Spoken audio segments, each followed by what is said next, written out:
मेरा नाम सोनिया है। मेरी 16 साल की उम्र में मेरी शादी हो गई थी। मेरे पति राजीव की उम्र भी उस समय सिर्फ 20 साल थी। हमारे खानदान में लड़कियों की शादी तो जल्दी हो जाती थी, लेकिन राजीव की इतनी कम उम्र में शादी करने के पीछे एक बड़ी वजह थी। जब राजीव 18 साल के थे तो राजीव के घर में एक प्यारी सी बहन ने जन्म लिया था। लेकिन जब राजीव की बहन नीलू 2 साल की थी तब राजीव के माता पिता का एक्सीडेंट में मौत हो गई। राजीव समय खुद पढ़ाई कर रहे थे और ऐसे में नीलू को संभालना बहुत मुश्किल था। कोई भी रिश्तेदार आगे नहीं बढ़ा था दोनों बहन भाई की जिम्मेदारी उठाने के लिए। तब दूर की एक दादी ने राजीव को सलाह दी थी कि तुम शादी कर लो, घर में बहू आएगी तो वह नीलू को संभाल लेगी। और इस तरह केवल 20 साल की उम्र में ही राजीव की मुझसे शादी हो गई।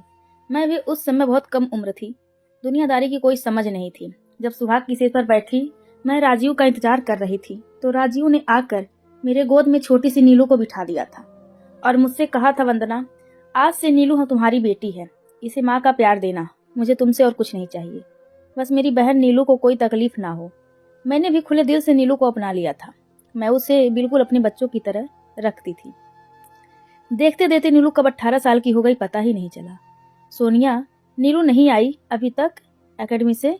मैं अभी अभी कपड़े धोकर फ्री हुई थी जब राजीव ने मुझसे सवाल किया। वह आज ऑफिस नहीं गए थे क्योंकि आज उनके बॉस की बेटी की शादी थी, इसीलिए राजीव की छुट्टी थी। दोपहर का खाना खाने के बाद सो गए थे और अब 5 बजे उनकी आंख खुली थी और उठते ही सबसे पहले अपनी बहन के बारे में पूछा था। मैं मुस्कुराते हुए बोली, राजीव, तुम बाहर की दुनिया में और अपने ऑफिस में इतना खो गए हो कि तुम्हें पता ही नहीं है कि तुम्हारी बहन नीलू घर के देर से आती है। मेरी इस बात पर राजीव हैरान होकर मुझे देखने लगे। वंदना, यह क्या कह रही हो? तुम्हारा कहने का मतलब क्या है?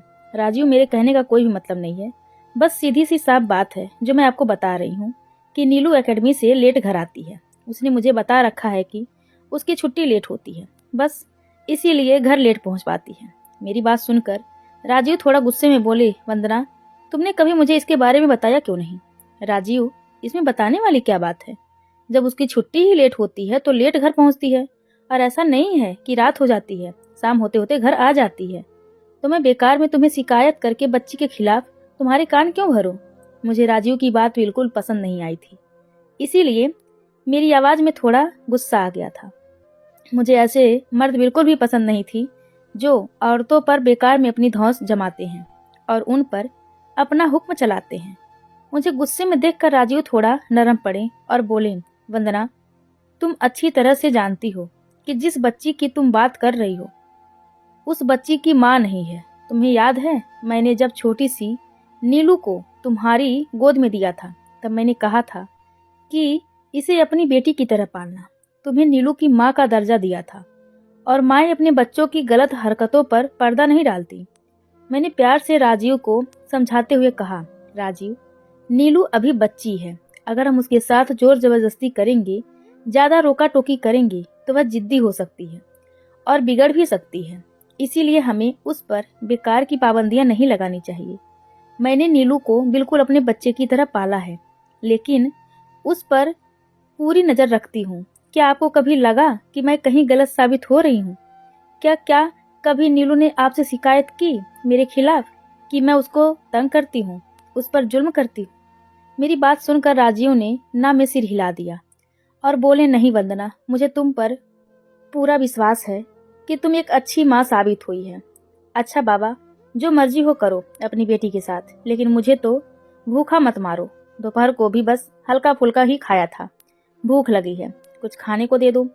लेकिन मैंने महसूस किया कि जैसे राजीव अभी मेरी बातों में संतुष्ट नहीं थे। मैं राजीव के लिए चाय के साथ कुछ स्नैक्स बनाकर ले आई। शाम को 7 बजे तक नीलू घर वापस आ चुकी थी। राजीव के चेहरे से लग रहा था कि जैसे राजीव नीलू से कुछ पूछना चाहते हैं, लेकिन शायद मेरी वजह से ज्यादा पूछताछ नहीं की। सिर्फ इतना ही कहा कि 5 बजे तक घर आ जाया करो। राजीव की बात पर नीलू कुछ नहीं बोली, बस हाँ में सिर हिला दिया। आज नीलू मुझे बहुत चुप चुप सी लग रही थी। पहले तो जब भी आती तो चहकती हुई आती, हमेशा बोलती रहती, अपनी सहेलियों की बातें, अपनी एकेडमी की बातें बताती रहती, लेकिन आज वह बहुत चुप चुप थी। मुझे लगा शायद राजीव की बात पर नीलू उदास हो गई है, इसीलिए मैंने नीलू को समझाने की खातिर कहा कि नीलू, अपने भाई की बात का बुरा मत मानना, वह तो बस तुम्हारी भलाई के लिए ही कह रहे थे। अंधेरा हो जाता है तो कहीं रास्ते में तुम्हें कोई दिक्कत ना हो, बस इसीलिए कह रहे थे। लेकिन नीलू ने मेरी बात सुनी ही नहीं, चुपचाप बैठी रही। अब मुझे नीलू की चिंता होने लगी। मैंने नीलू के सर पर हाथ फेरते हुए कहा, नीलू क्या बात है, तुम परेशान हो? लेकिन मेरा इतना सुनते ही नीलू एकदम से गुस्से से बोली, क्या है भाभी, 2 पल तो सुकून से सांस लेने दिया करो। आपके हर वक्त के सवाल जवाब से मैं तंग आ गई हूँ। कह तो दिया एक बार की कोई प्रॉब्लम नहीं है, लेकिन आप तो हाथ धोकर पीछे ही पड़ गई हैं। इतना कहकर नीलू पैर पटकते हुए अपने कमरे में चली गई। मुझे बहुत हैरत हुई। इससे पहले नीलू ने कभी भी ऐसी बात नहीं की थी। वह तो शुक्र था राजीव कमरे में जा चुके थे, नहीं तो पता नहीं क्या तमाशा खड़ा हो जाता। मेरे अंदर से किसी ने मुझे नीलू के खिलाफ भड़काना चाहा, लेकिन मैंने अपने दिल को समझाया कि जरूर बच्ची पढ़ाई की वजह से परेशान होगी, तभी ऐसे बोल गई है, वरना नीलू पहले तो कभी ऐसी नहीं थी। मैं कमरे में आई तो राजीव ने मुझसे पूछा, वंदना यह नीलू ऐसे बात क्यों कर रही थी? मैंने अभी से उसको तुम्हारे साथ बदतमीजी करते हुए देखा। अभी मैं उसको जाकर बताता हूँ कि बड़ों से कैसे तमीज से बात की जाती है। राजीव के तेवर देखकर मैं डर गई। बड़ी मुश्किल से मैंने राजीव को शांत किया। मेरे बहुत ज्यादा समझाने पर राजीव मान गए, लेकिन मुझे समझाते ही बोले, वंदना अभी तुम नीलू से नाराज ही रहना, इतनी जल्दी मत मान जाना, नहीं तो वह समझेगी कि तुम्हें कोई फर्क नहीं पड़ा और फिर वह आगे से तुम्हारी इज्जत नहीं करेगी। मैंने हाँ में सर हिला दिया और राजीव के लिए मेरे दिल में इज्जत और भी ज्यादा बढ़ गई कि राजीव को मेरा कितना ख्याल है। सच कहते हैं पति ही अपनी पत्नी की इज्जत करवाता है। मैं तो सोच रही थी कि अगले दिन नीलू के साथ नॉर्मल रहूंगी, जिससे कि नीलू का मूड अच्छा हो जाए, लेकिन राजीव की बातों से मुझे भी लगा कि हाँ, नीलू को एहसास दिलाना जरूरी है कि नीलू ने गलती की है, नहीं तो वह आगे से और भी ज्यादा शेर हो जाती और मुझे जवाब देने लगती।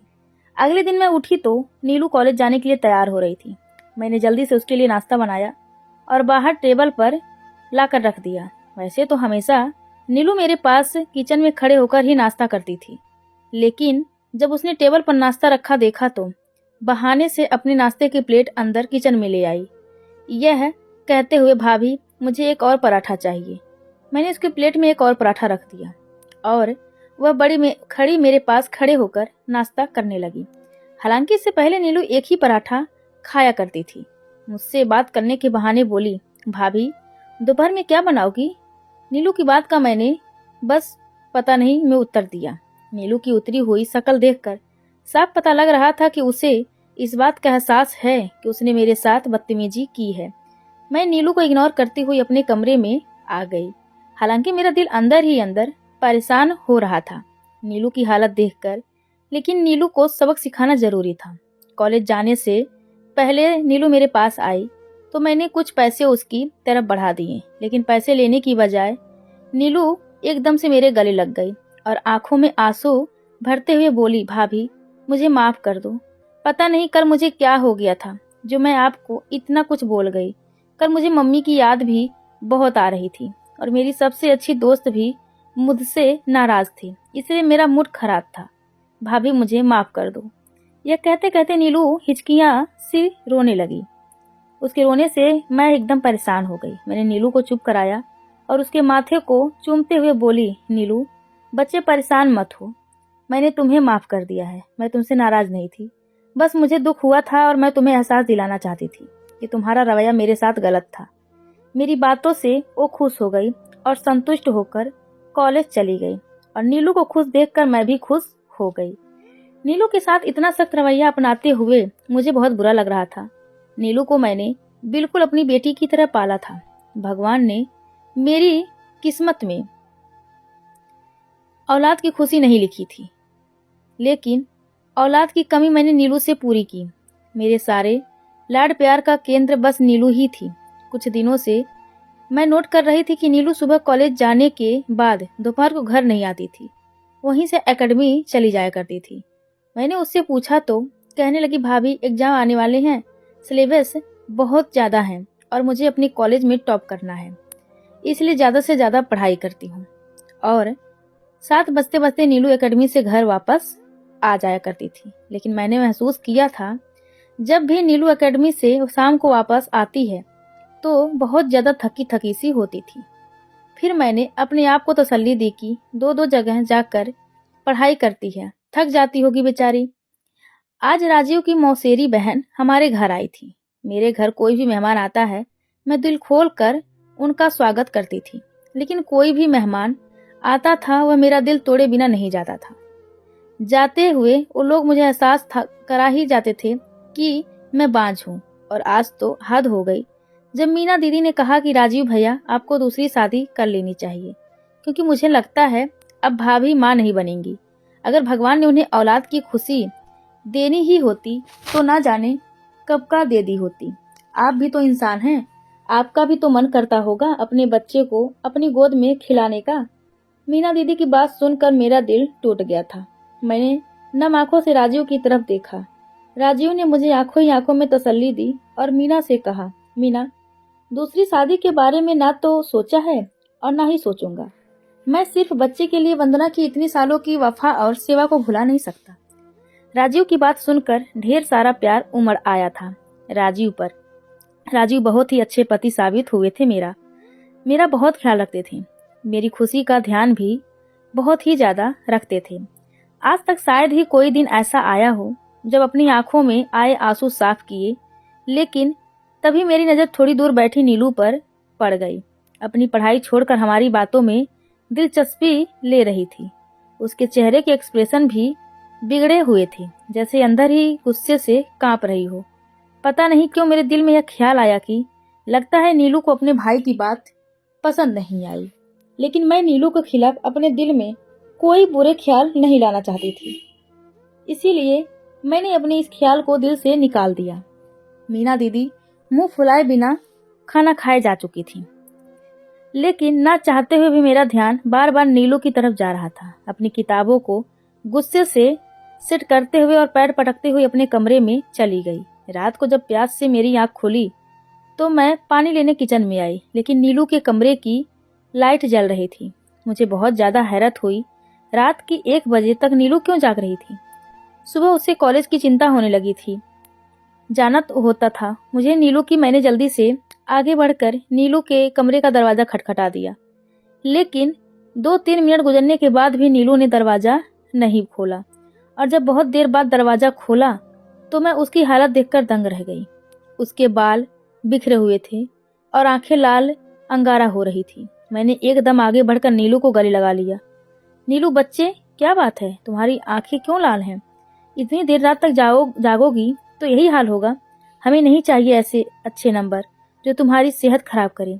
शाम को जल्दी सोया करो और अपनी सेहत का ख्याल करो। मेरी बात सुनकर नीलू की आंखों में आंसू आ गए। मैं अब तो और भी ज्यादा परेशान हो गई। नीलू, क्या बात है? मुझे लगता है तुम रोती रही हो, इसीलिए तुम्हारी आंखें लाल हैं। मेरी बात सुनकर नीलू रोते हुए बोली, भाभी ऐसी कोई खास बात नहीं, बस मुझे मम्मी की याद आ गई थी। मैं बहुत देर तक नीलू को समझाती रही और फिर उसे सोने का कहकर अपने कमरे में चली आई।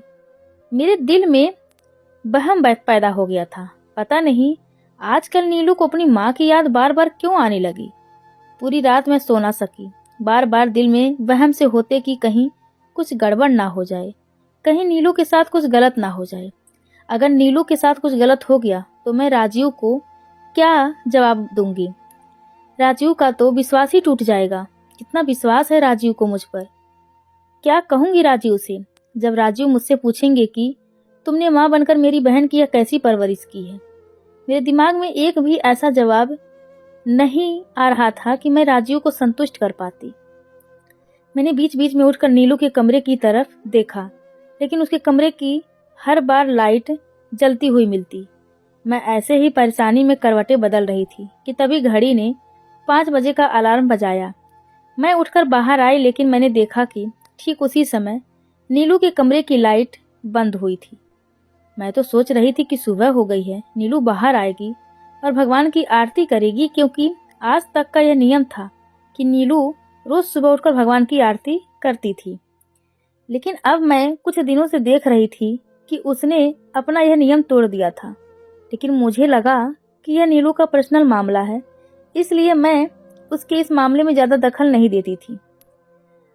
अगर उसे भगवान से लौ लगानी होगी तो वह कहने से नहीं बल्कि खुद अपने दिल से भगवान से लौ लगा लेगी। मैं नहा धोकर फ्रेश हुई और घर का एक दो काम निपटाने के बाद जल्दी से नाश्ता बनाने लगी। थोड़ी देर बाद नीलू भी फ्रेश होकर आ चुकी थी। वह कॉलेज जाने के लिए एकदम तैयार थी। मैंने नीलू के लिए नाश्ता बनाया। वह मेरे पास ही खड़े होकर नाश्ता करने लगी।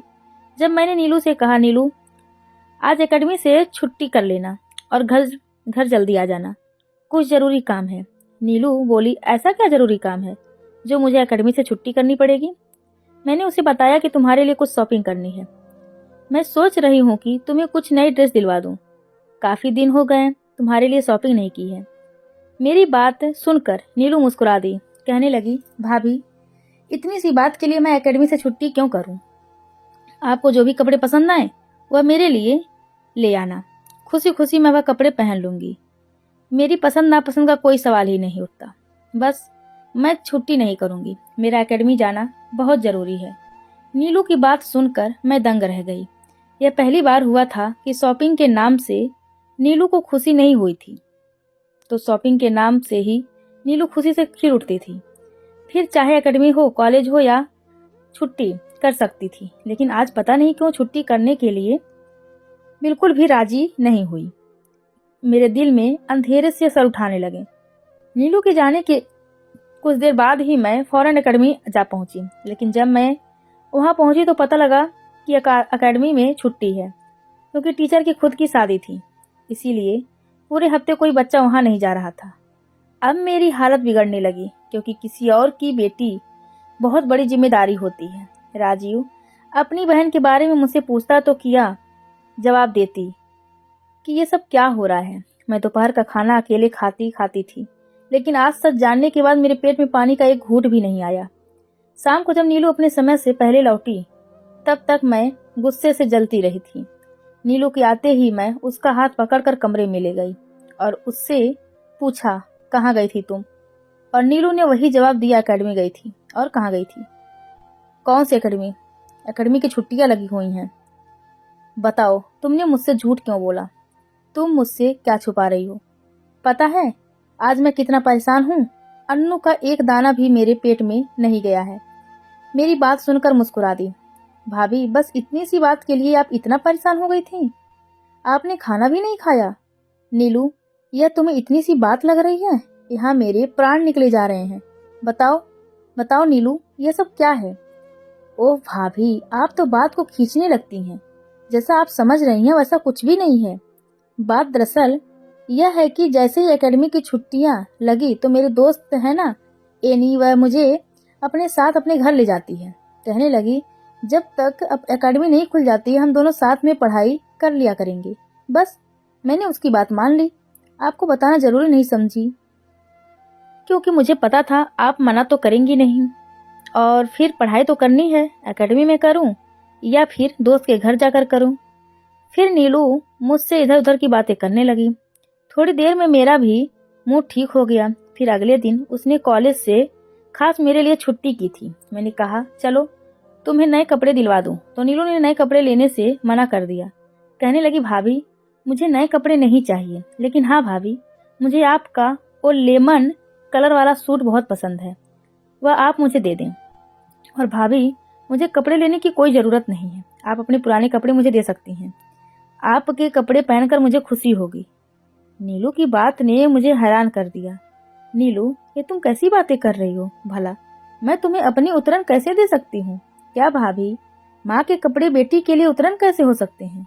आप तो मेरी माँ समान हैं और मुझे बहुत खुशी होगी जब मैं आपके कपड़े उतारे हुए पहनूंगी। नीलू की जिद के आगे मैं मजबूर हो गई। अपनी अलमारी से मैंने 4-5 ड्रेस निकाल कर नीलू को दे दिए, लेकिन वही कपड़े दिए जो मेरी जानने में सबसे अच्छी और नई ड्रेस थी। मेरा दिल बिल्कुल भी नहीं कर रहा था कि नीलू पुराने कपड़े पहने। मैंने महसूस किया कि जैसे कपड़े लेते हुए नीलू के चेहरे पर उदासी थी। बार बार नीलू का चेहरा पढ़ने की कोशिश कर रही थी, लेकिन कुछ समझ नहीं आ रहा था। नीलू से पूछना भी बेकार था, क्योंकि वह 100 बहाने बनाकर साफ बच जाती है। एकेडमी अभी तक खुली नहीं थी, लेकिन नीलू भी अपने दोस्त के घर पढ़ाई करने जाती थी। मुझे भी नीलू पर पूरा भरोसा था, इसलिए मैंने उसे नहीं रोका। आज भी नीलू कॉलेज से सीधे अपने दोस्त के घर चली गई थी। राजीव आज घर पर ही हैं। पता नहीं आज अचानक से मेरे मन में क्या आया, एकदम से कहने लगी, राजीव, नीलू के रहने से घर में रौनक रहती है और नीलू के जाते ही एकदम सन्नाटा हो जाता है। सोचो राजीव, जब नीलू की शादी हो जाएगी तो ये घर काट खाने को दौड़ेगा। काश भगवान ने हमें भी बच्चे की खुशी दी होती, लेकिन शायद हमारे नसीब में बच्चे की खुशी नहीं। राजीव, अब तो मुझे भी लगता है तुम्हें दूसरी शादी कर लेनी चाहिए थी। कम से कम इस घर में बच्चे की किलकारियां तो गूंजती। मेरी बात सुनकर राजीव बोले, बस वंदना, आज कह दिया सो कह दिया। आगे से कभी भी यह बात अपने मुंह से मत निकालना। तुमसे प्यार करता हूं मैं वंदना, तुम्हारे बिना रहने के बारे में सोच भी नहीं सकता। और जो कुछ तुमने मेरे लिए किया है, क्या मैं उसका सिला तुम्हारे सर पर सौतन लाकर कर दूं? मैं कभी भी दूसरी शादी नहीं करूंगा। हाँ, बच्चे की कमी मुझे भी खलती है, लेकिन शायद यही हमारी किस्मत में है। तभी मेरी नजर गेट पर खड़ी नीलू पर पड़े। वह शायद अभी भी आई थी मेरे पास है और राजीव के पास आने की बजाय वो अपने कमरे में चली गई। राजीव को ये बात पसंद नहीं आई, लेकिन मैंने जैसे तैसे करके बात को रफा दफा किया। रात को जब सब खाना खाकर अपने अपने कमरे में चले गए तो मैं थोड़ी देर के लिए नीलू के पास चली आई। आज भी मुझे नीलू की आंखें लाल लगी। क्या बात है नीलू, आज तुम फिर रोई हो? मेरी बात सुनकर नीलू की आंखों में और भी ज्यादा आंसू आ गए। कहने लगी, हाँ, वो मम्मी की याद आ गई थी। मुझे बहुत ज्यादा दुख हुआ। नीलू, तुम आजकल अपनी माँ को कुछ ज्यादा ही याद करती हो। मैं मानती हूँ कि माँ की जगह कोई नहीं ले सकता, लेकिन मैंने तुम्हें अपनी बेटी समझकर पाला है। मैं भी तो तुम्हारी माँ हूँ। फिर तुम्हें ऐसा क्यों लगता है कि तुम्हारी जिंदगी में माँ की कमी है, जो हर वक्त तुम माँ को याद करके रोती रहती हो? मेरी बात सुनकर नीलू बोली, आपने तो मुझे माँ से भी बढ़कर प्यार दिया है। बस ऐसे ही कभी कभी मम्मी की याद आ जाती है। कुछ देर में नीलू के पास बैठी रही, फिर उठकर अपने कमरे में आ गई। अगले दिन से नीलू ने कुछ ऐसा किया कि मैं हैरान रह गई। शाम को नीलू नहाने के लिए वॉशरूम में घुस गई और जब नहाकर निकली तो मैं उसे देखकर हैरान रह गई, क्योंकि उसने मेरा मैला उतारा हुआ सूट पहन रखा था। नीलू, यह क्या तुम्हारे पास कपड़े नहीं हैं जो तुमने मेरे मैले कपड़े पहन रखे हैं? मेरी बात सुनकर वो बोली, भाभी, आपके कपड़े पहनती हूँ तो आपकी खुशबू आती है, बस इसलिए। लेकिन नीलू, कम से कम धुला हुआ सूट तो पहन लेती। यह मैला सूट पहने ही की क्या जरूरत थी? लेकिन भाभी, कपड़े धोने के बाद उनमें से आपकी खुशबू चली जाती है, इसीलिए मैंने आपके गंदे कपड़े पहन लिए। अभी नीलू को कपड़े पहने हुए 15 मिनट ही हुए थे कि तभी राजीव घर आ गए और फिर उसके बाद तो रोज ही ये होने लगा। राजीव के घर आने से 15 मिनट पहले नीलू मेरा उतारा हुआ सूट पहन लिया करती थी। अब तो राजीव ने भी नोटिस करना शुरू कर दिया था। एक दिन मुझसे कहने लगे, वंदना, नीलू हर वक्त तुम्हारे कपड़े क्यों पहनती है? क्या उसके पास अपने कपड़े नहीं हैं? नहीं राजीव, ऐसी बात नहीं है। नीलू के पास ढेर सारे कपड़े पड़े हुए हैं। बल्कि मैंने तो उस दिन भी कहा था कि चलो तुम्हारे लिए नए कपड़े लेकर आते हैं, लेकिन नीलू ने मना कर दिया। लेकिन मेरी बात सुनकर राजीव संतुष्ट नहीं हुए थे। मेरे दिल में ख्याल आया, कहीं राजीव यह तो नहीं सोच रहे हैं कि मैं उनकी बहन को अपनी उतरन जानबूझकर पहनाती हूँ। अगले दिन नहाने के बाद मैंने अपने कपड़े फौरन धो दिए, जिससे कि नीलू को मेरे गंदे कपड़े ना मिले। लेकिन मेरे हैरत की हद हो ना रहे जब नीलू ने इसी बात पर पूरा घर सर पर उठा लिया। भाभी, जब आपको पता है मैं आपके उतारे हुए कपड़े पहनती हूँ, तो आपने अपने कपड़े क्यों धो दिए? मुझ राजीव के आने का भी समय हो रहा था। मैंने जैसे तैसे करके उसको शांत करने की कोशिश की, लेकिन वो किसी तरह शांत नहीं हो रही थी। बार बार घड़ी की तरफ देख रही थी।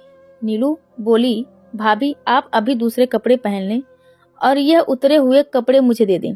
मैं पहन लूंगी। अब तो पता नहीं क्यों मेरे दिल में भी शक होने लगा कि जरूर कुछ गड़बड़ है।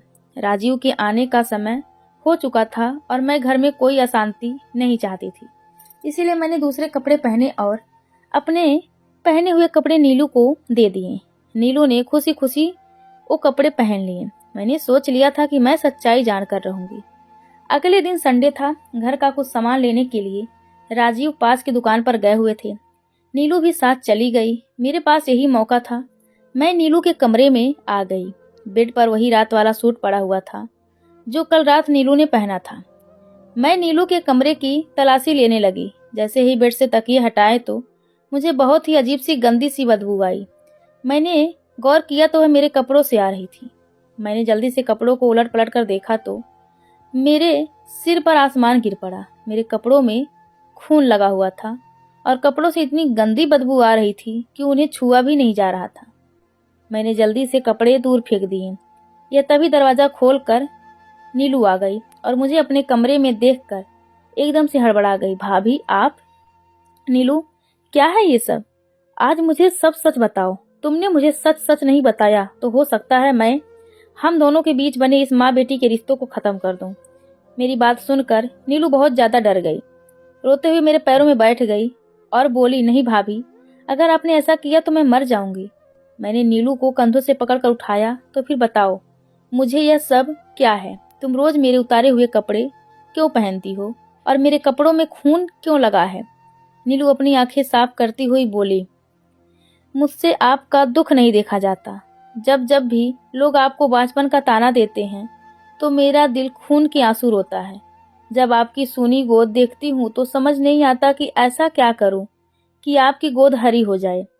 कभी कभी यह सोचकर बहुत ज्यादा डर जाती हूँ कि कहीं भैया दूसरी शादी ना कर ले। यही सारी बातें मैंने अपनी दोस्त को बताई तो उसने मुझे एक ऐसी औरत के बारे में बताया जो जादू टोने का काम करती है और वो मेरी परेशानी दूर कर सकती थी। मैं और एनी उस औरत के पास गए तो उस औरत ने कहा कि तुम्हारी भाभी माँ की बीमारी तुम्हें अपने अंदर लेनी होगी और उसके लिए तुम अपनी भाभी के कपड़े पहनकर मेरे पास आना। फिर मैं कुछ ऐसे मंत्र पढ़ूंगी कि तुम्हारी भाभी की बीमारी तुम्हारे अंदर आ जाएगी। 9 दिन तक मैं आपके कपड़े पहनकर उसके पास जाती रही। 10वें दिन उस औरत ने कहा कि अब जो कुछ करना है तुम्हें घर पर ही करना है। रोज शाम को 7 बजे 21 दिन तक तुम अपनी भाभी के उतारे हुए कपड़े पहनोगी और मेरा दिया हुआ ये मुर्गी का खून उन कपड़ों पर लगाना है। पूरी रात यही वाले कपड़े तुम्हें पहनने हैं। भाभी 21 दिन में अभी 8 ही दिन हुए हैं। देखना 21 दिन होते ही आपकी बीमारी मेरे अंदर आ जाएगी और आप माँ बन जाएंगी। मैं हैरत से मुंह खोले नीलू की बातें सुन रही थी। नीलू जो कि रिश्ते में मेरी ननद थी मुझसे इतनी मोहब्बत करती है कि शायद कोई बेटी भी अपनी माँ से ना करे। मैंने कसकर नीलू को गले से लगा लिया। नीलू, मुझे माफ कर दो जो मैंने तुम पर बेकार का शक किया। और पागल, तुम मेरे लिए इतनी बड़ी कुर्बानी देने जा रही थी। तुम्हें क्या लगता है कि अपनी खुशियों के लिए मैं तुम्हारी खुशियों का गला घोट दूंगी? ऐसी खुशियां मुझे नहीं चाहिए जो तुम्हें दुख दे। और नीलू, यह सब अंधविश्वास होता है, यह जादू टोने कुछ नहीं होता। अगर भगवान मुझे औलाद देता तो पहले ही दे चुका होता, लेकिन मुझे अब औलाद की कोई जरूरत नहीं, क्योंकि मेरी जिंदगी में मेरी औलाद से भी बढ़कर तुम हो। मैंने नीलू के माथों को चूम लिया। यह सब कुछ हो मैंने राजीव को नहीं बताया, क्योंकि बेटियों को कुछ राज सिर्फ माँ को पास सुरक्षित होते हैं। दोस्तों, अगर आपको यह वीडियो पसंद आया हो तो वीडियो को लाइक और चैनल को सब्सक्राइब करें। धन्यवाद दोस्तों। एक मेरा दूसरा चैनल है हॉलीवुड सिनेमा करके। कृपया आप लोग मेरे उस चैनल को भी सब्सक्राइब कीजिए और सपोर्ट कीजिए। चैनल का लिंक आप सबको मेरे डिस्क्रिप्शन में मिल जाएगा, तो प्लीज जाइए और देख लीजिए।